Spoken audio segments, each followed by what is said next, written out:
Hello everybody and welcome back to another episode of FM18 Sunderland. Now in today's episode we've got the final group game against Celtic away from home, but of course we've got fixtures to review since we last met. So of course when we last met it was the 5-0 thrashing of Ajax. We followed that up at home against Huddersfield with a boring 0-0. We created plenty of chances, enough to put this game to bed, but we didn't take them. We weren't good enough on the night, we only got the draw. We then had a really tough game against West Brom away from home. They took the lead in the 39th minute through Marcus Sheldon, who is somebody who I'm earmarking to sign, by the way.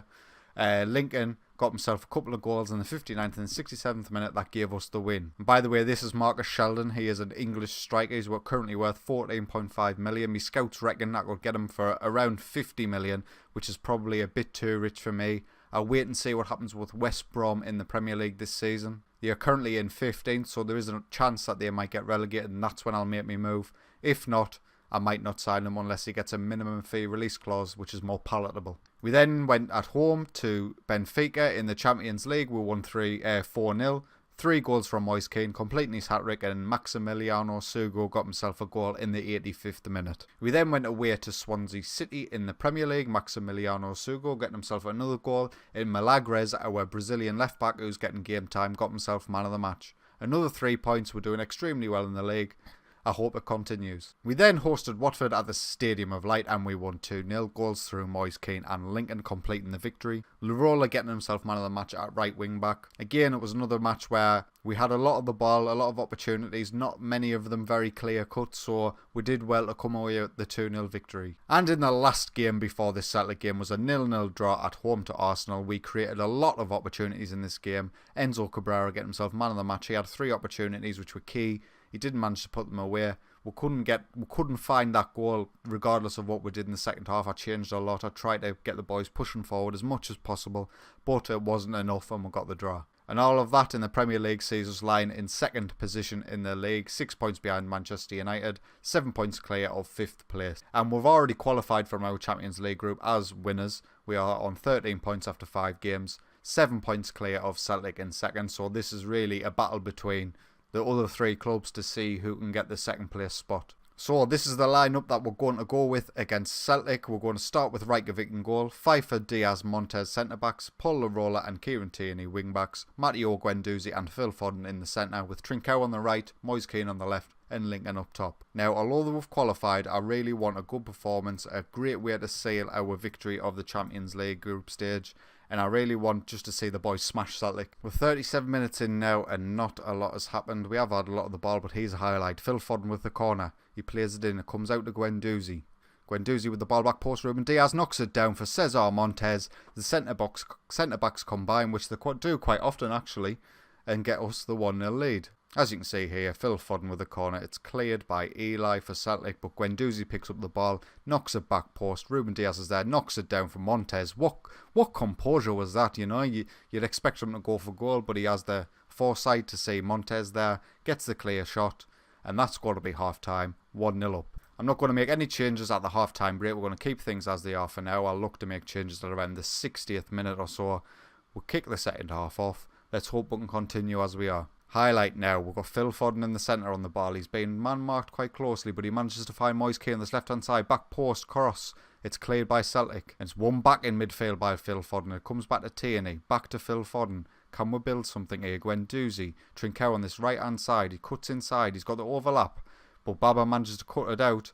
And can now Celtic break Kennedy on this left-hand side. He's carrying the ball well, but Larola challenges. Oh, but we give it away sloppily in centre midfield. Kennedy's now on the left. Can he beat his man? Plays it back to Baba. Oh my God, we're drawing 1-1 with Celtic. Stuart Armstrong with the goal. Baba Rahman with an excellent cross. And disappointing from us. As you can see here, we gave the ball to Classy in the central of midfield. Kennedy finds Baba Rahman on this left-hand side. He gets an excellent first-time cross in, and Stuart Armstrong does well to beat the men. 1-1.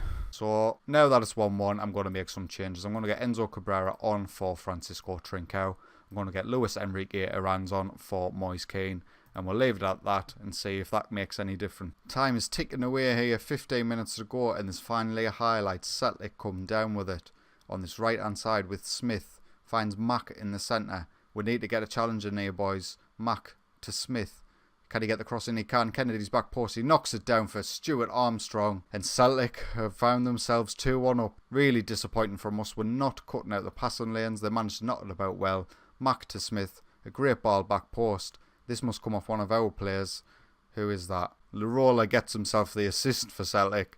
And Stuart Armstrong gives them the lead. Yeah, if we get beat, it's not the end of the world. We already qualified top of the group, and this would mean Celtic qualify with us.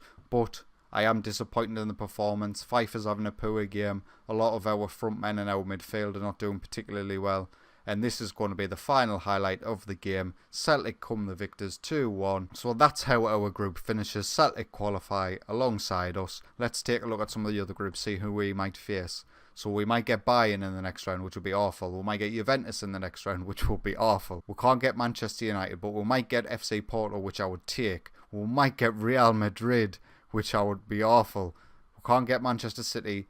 We might get Napoli, which I would take. So I would take Napoli. Not happily about it, but I would take Napoli based on the other opportunities we've got. I would definitely take Porto. That's who we want in the next round. But to be honest with you, looking at the tables, I would rather have finished second.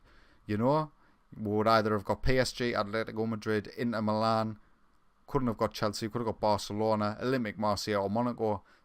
To be honest with you, finishing second would not have been a disaster. Finishing first is just as bad. So looking forward to the next episode, I'm going to be bringing you the Premier League tie against Crystal Palace in the middle of January. We'll review any sort of changes that we've had, or perhaps if we manage to get through the quarter-final of the Carabao Cup, our League Cup semi-final might be somewhere in there. I'm not too sure where it will fall. You'll see in the next episode. Well, on reflection, a disappointing result against Celtic, but we did manage to qualify from our group top of the table. Now, I'm really hoping for some good Champions League form from us this season. I think we've got the players. I think we've got the squad to do it. So hopefully we'll get an easy enough ride through to the later stages. But if you've enjoyed today's episode, why not leave a like?